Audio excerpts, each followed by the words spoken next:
जय हिंद। स्वागत है आपका इस YouTube channel learn tea life में। आज है 8 मार्च और इस सेशन में द हिंदू एडिटोरियल का वोकेबलरी कवर करते हैं। तो चलिए सेशन स्टार्ट करते हैं। उससे पहले वीडियो लाइक कर दीजिए और अभी तक चैनल सब्सक्राइब नहीं किए हैं तो जल्दी से चैनल सब्सक्राइब कर दीजिए और कमेंट बॉक्स में जय हिंद लिखना ना भूलें। जय हिंद लिखने से हमारे अंदर एक तरह का मोटिवेशन आता है। और अगर आप रेगुलर स्टूडेंट हैं तो कमेंट बॉक्स में ज़रूर अटेंडेंस लगाइएगा ताकि पता चलेगा कि आप रेगुलर स्टूडेंट हैं और आपका अगले सेशन में नाम भी लिया जाएगा। चलिए देखते हैं आज का वर्ड्स। तो पहला वर्ड क्या है?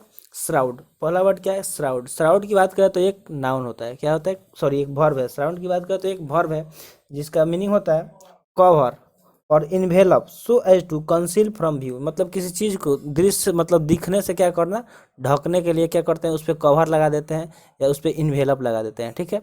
सपोज जैसे मतलब क्या होता है कि आप कोई लेटर वगैरह लिखते हैं तो उसको क्या करते हैं, इन्वेलप में डाल देते हैं, या फिर कोई गिफ्ट देते हैं तो पैसा वगैरह होता है तो उसको इन्वेलप के अंदर डाल देते हैं ताकि लोग उसे देख नहीं पाए। ठीक है, ऐसे बाहर से। तो उसका हिंदी में क्या हो सकता है कि ढांकना, उसको यानी कि हम लोग ढक देते हैं। ठीक है, कि कोई देख नहीं पाए, तो इसका हिंदी मीनिंग ढाकना हो सकता है। अगर सिनोनिम्स देखा जाए तो सिनोनिम्स क्या हो सकता है, तो कवर हो सकता है, इन्वेलप्स हो सकता है, या रेप हो सकता है, या फिर वेल हो सकता है। मतलब किसी चीज़ पे कवर लगा देना या उस पे उसको इन्वेलप के अंदर डाल देना, या रेप कर देना, या फिर वेल कर देना। इस सब का मतलब क्या होता है? ढाकना। अब देखिए ट्रिक बनाते हैं। तो ट्रिक, मज़ेदार ट्रिक बनाते हैं ताकि वर्ड हमेशा याद रहे। तो जो क्लाउड होता है, तो सन क्या मतलब क्लाउड को क्या कर देता है? क्लाउड सन को क्या कर देता है? हमेशा श्राउड कर देता है, यानी कि ढाक देता है। ठीक है। जो क्लाउड होता है वो सन को क्या कर देता है कि श्राउड कर देता है। तो इस तरह आप इसको याद रख सकते हैं कि क्लाउड और श्राउड को रिलेट करके। अब देखते हैं नेक्स्ट वर्ड। तो नेक्स्ट वर्ड क्या है? ट्रिकल। क्या है? ट्रिकल। ट्रिकल की बात करें तो एक वर्ब है। क्या है? एक वर्ब है। ये एक वर्ब है जिसका मीनिंग होता है कम, गो और एपियर स्लोली और ग्रेजुअली। मतलब क्या होना कि धीरे धीरे आना या जाना। ठीक है। तो इसका हिंदी मीनिंग क्या हो सकता है कि धीरे धीरे जाना। क्या हो सकता है? धीरे धीरे जाना। ठीक है, धीरे धीरे जाना। वर्ड क्या है? ट्रिकल। ट्रिकल का मतलब क्या होता है? मीनिंग कम, गो और अपीयर स्लोली और ग्रेजुअली। ठीक है, यानी कि कोई चीज़ क्या होता है कि धीरे धीरे आपसे दूर चला जाता है। सपोज मतलब आसमान में क्या हुआ कि आप हेलीकॉप्टर देखें तो क्या होता है, कुछ टाइम के बाद धीरे धीरे वो क्या हो जाता है? डिसअपियर होने लगता है, यानी कि वो अपियर होना दिखाई नहीं देता, यानी कि वो ट्रिकल हो जाता है। ठीक है। तो इसका सिनोनिम्स देखा है तो सिनोनिम्स क्या हो सकता है? डिसअपियर हो सकता है, ड्रिप हो सकता है और वेनिस हो सकता है। डिसअपियर, ड्रिप और वेनिस, ये सारे इसके सिनोनिम्स हो गए। अब देखते हैं ट्रिक। तो इस वर्ड के लिए ट्रिक क्या बन सकता है? तो ट्रिक बनेंगे तो ट्रिक बन सकता है कि डफल बैग ट्रिकल हो गए मार्केट में थोड़ी देर बाद ही। कि क्या हो गया कि जो डफल बैग था वो क्या हो गया? ट्रिकल। ऐसे ही आप मतलब खुद से जो हमने ट्रिक बनाया कि हेलीकॉप्टर क्या हो गया कि थोड़ी देर बाद क्या हो गया? हेलीकॉप्टर आसमान में क्या हो गया? ट्रिकल हो गया। ठीक है, क्या हो गया? ट्रिकल हो गया।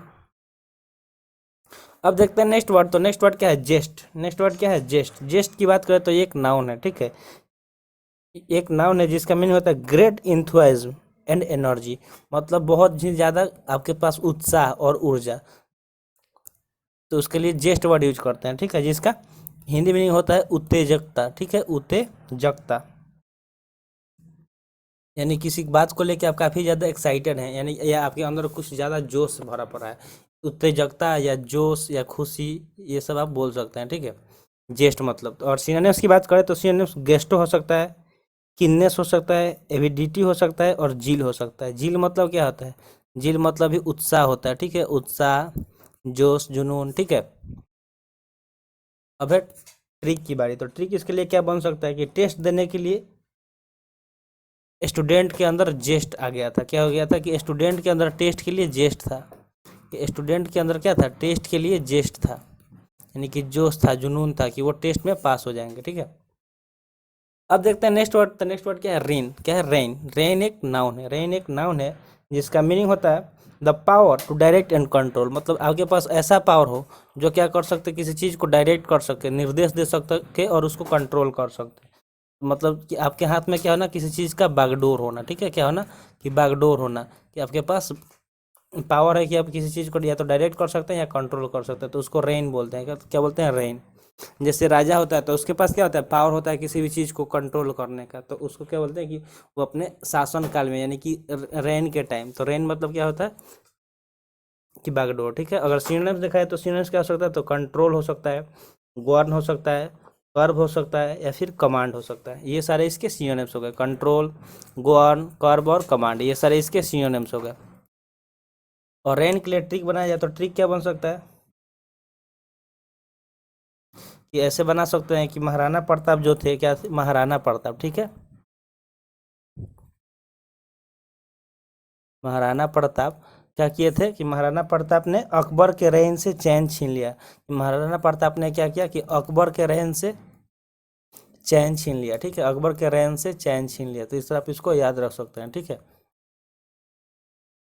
महाराणा प्रताप ने अकबर के रेन से चैन छीन लिया। तो रेन और चैन में क्या है? थोड़ा सा कॉमन इसका प्रोनाउंसिएशन है, तो इस तरह याद हो जाता है, रिलेट होकर के वर्ड कोई भी याद कर सकते हैं। अब देखते हैं नेक्स्ट वर्ड। तो नेक्स्ट वर्ड क्या है? फ्लूमॉक्स्ट। क्या है? फ्लूमॉक्स्ट। नेक्स्ट वर्ड फ्लूमॉक्स्ट है, जो एक एडजेक्टिव है। क्या है? एडजेक्टिव है, जिसका मीनिंग होता है confuse, so that you do not know what to say और डू। सपोज क्या किया गया कि आपको स्टेज पे भेज दिया गया रैंडम कि आप जाइए स्टेज पे और कुछ बोलिए, तो आप तो उस टाइम क्या हो जाएंगे? कंफ्यूज हो जाएंगे, यानी कि फ्लमक्स हो जाएंगे कि आपको क्या कहना है क्या नहीं। तो कुछ कहने के लिए मतलब आपको पता ही नहीं रहेगा कि अब हमको क्या बोलना है। ठीक है, तो उसमें आप कंफ्यूज हो गए, तो इसके लिए फ्लमक्स्ड वर्ड यूज कर सकते हैं। ठीक है, यानी कि उस टाइम आपका दिमाग चकरा गया। ठीक है, चकराया हुआ। ठीक है, कि आप उस टाइम कैसे चकराए हुए हैं कि हम क्या बोले क्या नहीं बोले, कुछ समझ में नहीं आया, रैंडम, आपके पास कोई टॉपिक ही नहीं है बोलने के लिए। ठीक है, इस तरह। तो इसके लिए फ्लमक्स वर्ड यूज कर सकते हैं। अब देखते हैं सिनोनिम्स। तो क्या हो सकता है? बेविल्ड्रेड हो सकता है। ठीक है, बेविल्ड्रेड हो सकता है, परप्लेक्स्ड हो सकता है, वेफल्ड हो सकता है, और पजल्ड हो सकता है। इन सब का मतलब क्या होता है? चकराया हुआ। जैसे पजल सॉल्व करते हैं तो उसमें भी क्या होता है, मतलब पजल में भी आपका दिमाग चकरा जाता है सॉल्व करने में। अब देखते हैं इसका ट्रिक। तो ट्रिक क्या बन सकता है फ्लोमस्ट के लिए? तो फ्लोमस्ट के लिए ट्रिक बन सकता है कि फ्लेमिंगो वीडियो में फ्लमक्स लग रहा था। क्या लग रहा था? कि फ्लेमिंगो वीडियो में कैसा लग रहा था? तो फ्लमक्स लग रहा था। ठीक है, फ्लेमिंगो वीडियो में कैसा लग रहा था? तो फ्लमक्स लग रहा था, यानी कि चकराया हुआ लग रहा था। इस तरह आप इसको याद रख सकते हैं। नेक्स्ट वर्ड है एडेप्ट। क्या है? एडेप्ट। एडेप्ट की बात करें तो एक एडजेक्टिव है। ठीक है, एडेप्ट की बात करते हैं, क्या एडजेक्टिव है, जिसका मीनिंग होता है वेरी स्किल्ड और प्रोफिशिएंट एट समथिंग, यानी कि किसी काम करने में वो क्या हो? काफ़ी ज़्यादा स्किलफुल हो, स्किल्ड हो, और प्रोफिशिएंट हो, यानी कि निपुण हो। क्या हो? निपुण हो, कोई भी काम हो बहुत जल्दी कर रहा हो बने, और वो उस काम में करने में माहिर हो। ठीक है, निपुण हो या फिर माहिर हो। जैसे धोनी का बात कर ले तो जो MS धोनी है वो क्या है? विकेट कीपिंग में क्या है? निपुण है, यानी कि प्रोफिशिएंट है, एडेप्ट है। अगर सिनोनिम्स देखा है तो सिनोनिम्स क्या हो सकता है? तो एक्सपर्ट हो सकता है, प्रोफिशिएंट हो सकता है, या टैलेंटेड हो सकता है। सपोज आप मोबाइल चलाने में एक्सपर्ट हो गए, या गेम खेलने में एक्सपर्ट हैं, या फिर पढ़ाई करने में एक्सपर्ट हैं। तो इस तरह मतलब एडेप्ट वर्ड यूज कर सकते हैं। ठीक है, अगर ट्रिक बनाया जाए तो ट्रिक क्या बन सकता है? तो ट्रिक बन सकता है कि इस स्कूल में स्टूडेंट कैसे हैं? एडेप्ट हैं। ठीक है, या फिर ऐसे कंपनी में एम्प्लॉय कैसे हैं? तो कंपनी के जितने भी एम्प्लॉय हैं कैसे हैं? वो एडेप्ट हैं। कंपनी के एम्प्लॉय कैसे हैं? तो एडेप्ट हैं, यानी कि वो काम करने में निपुण है। अब देखते हैं नेक्स्ट वर्ड। तो नेक्स्ट वर्ड क्या है? कंज्यूर। कंज्यूर की बात करें तो ये एक वर्ब है। ठीक है, ये एक वर्ब है जिसका मीनिंग होता है call an image to the mind. मतलब क्या है ना कि मन अपने आपके दिमाग में कोई इमेज आना। ठीक है, बार बार आपके दिमाग में क्या ना कि कोई इमेज आना। ठीक है, तो उसके लिए कंज्यूर वर्ड यूज कर सकते हैं, यानी कि किसी चीज़ को क्या करना? बार बार दिमाग में लाना। सपोज कि आप रोड से मतलब बाई रोड कहीं जा रहे थे। ठीक है, और आपने क्या कर लिया कि आपने कोई एक्सीडेंट देख लिया, और वो आपको दिन भर आपके दिमाग में वही चलेगा। ठीक है, बार बार आपको ना चाहते हुए भी आपके दिमाग में वो आएगा। तो उसके लिए कंज्यूर वर्ड यूज कर सकते हैं। ठीक है, क्या वर्ड? तो कंज्यूर। ठीक है, इसका सिनोनिम्स हो सकता है bring to mind, call to mind, call up, evoke, recall, या फिर रिक्रिएट हो सकता है। Bring to mind, call to mind, call up, evoke, recall और रिक्रिएट, ये सारे इसके सिनोनिम्स हो गए। तो कंज्यूर का कितना सारा सिनोनिम्स हो गया? Bring to mind, call to mind, call up, evoke, recall और रिक्रिएट, ये सारे इसके सिनोनिम्स हो गए। अब देखते हैं ट्रिक। तो ट्रिक क्या बन सकता है, तो इस वर्ड के लिए ट्रिक बन सकता है कि ये जगह जरूर से कंज्यूर कराती है मुझे अपने बचपन की। मतलब मान लीजिए कि आप बचपन में कहीं खेलने जाते थे किसी ग्राउंड पे, ठीक है, कहाँ ग्राउंड पे, तो जब आप उस ग्राउंड पे जाइएगा, अब बड़े हो गए, अब जब उस ग्राउंड में जाइएगा तो आपके बचपन का दिन याद आएगा, ठीक है। यानी कि बचपन का जो भी मतलब खेल वगैरह था वो क्या हो रहा था, कंज्यूर करा रहा था वो फील्ड, ठीक है, ग्राउंड। इस तरह आप इसको याद रख सकते हैं। नेक्स्ट वर्ड क्या है, डाउटी। क्या डाउटी, डाउटी की बात करें तो एक एडजेक्टिव है। क्या है, एडजेक्टिव है जिसका मीनिंग होता है ब्रेव एंड परसिस्टेंस, यानी कि जो क्या हो, ब्रेव हो, बहादुर हो, जिसके पास हिम्मत हो। इसका हिंदी मीनिंग क्या हो जाएगा, हिम्मती, जिसके अंदर क्या हो, कोई काम करने का हिम्मत हो। यानी कि जैसे हमारे देश के सैनिक है वो क्या है, काफ़ी हिम्मती होते हैं, ड्राउटी होते हैं, किस मतलब कि दुश्मन से कभी लड़ने में पीछे नहीं हटते हैं, अपने देश की सेवा अपना आन बान शान लगा के करते हैं, ठीक है, यानी कि जान की परवाह किए बिना अपने देश की सेवा करते हैं। तो वो कैसे होते हैं, ड्राउटी होते हैं, यानी कि ब्रेव एंड परसिस्टेंट होते हैं। अगर सिनोनिम्स देखा है तो सिनोनिम्स क्या हो सकता है, तो वो फियरलेस होगा, रिसोल्यूट हो जाएगा, स्पिरिटेड हो जाएगा और डिटरमाइंड हो जाएगा। कैसा कैसा, तो फियरलेस, रिसोल्यूट, स्पिरिटेड और डिटरमाइंड, ये सारे इसके सिनोनिम्स हो गए। वर्ड क्या है, ड्राउटी, मतलब हिम्मती, जिसके अंदर हिम्मत हो किसी काम करने का, जो किसी से नहीं डरता हो, फियरलेस हो, रिसोल्यूट हो, स्पिरिटेड हो और डिटरमाइंड हो। अब देखते हैं इसका ट्रिक। तो ट्रिक क्या बन सकता है,